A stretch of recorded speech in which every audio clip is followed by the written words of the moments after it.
അപ്പൊ നമ്മളൊരു സുഹൃത്തുണ്ട് കാർത്തിക്.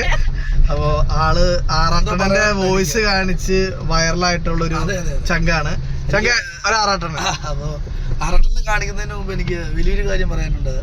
അതായത് ഇപ്പോൾ സംസാരിച്ച ഇദ്ദേഹം ആശിഷയ്ക്ക്, ഇദ്ദേഹത്തിന്റെ ഒരു ബ്രദർ ഉണ്ട് ആശിഷയ്ക്ക്, കലാഭവനിൽ നിന്നും വയലിനും സംഗീതവും പഠിച്ച് അരങ്ങിറങ്ങിയ അതുല്യ കലാകാരന്മാരായ പ്രതിഭാസങ്ങളായ രണ്ട് ഇണക്കുരുവികളാണ് ഇവർ. ഇവരുടെ ഈ കലാപരമായ കലാജീവിതത്തിലെ ഈ കലാകാരന്മാരുടെ കല നമ്മൾ കാണേണ്ടതാണ്.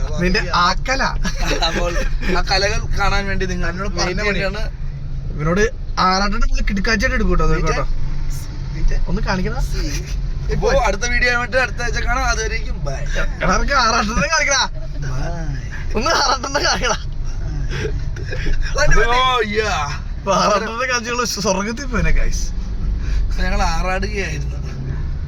ആദർശിന്റെ വയലിൽ നിങ്ങൾക്ക് ഇവൻ സംഗീതം പഠിച്ചവനാണ്. അപ്പൊ ഇവന്റെ ഒരു സ്വര മാധുര്യമായ ശബ്ദത്തോടു കൂടി ഇനിയെങ്കിലും ആദ്യം ഒരു ഭക്തിഗാനത്തോടു കൂടി നമുക്ക് തുടങ്ങാം.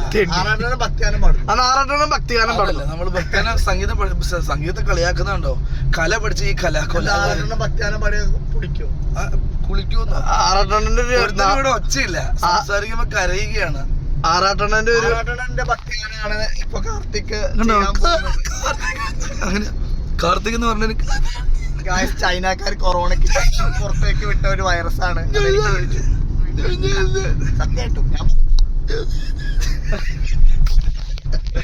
അപ്പൊ ആറാട്ടണ്ണൻ അടുത്ത വീഡിയോ ആയിട്ട് കളപ്പന്തി അടുത്ത വീഡിയോ അതുവരേക്കും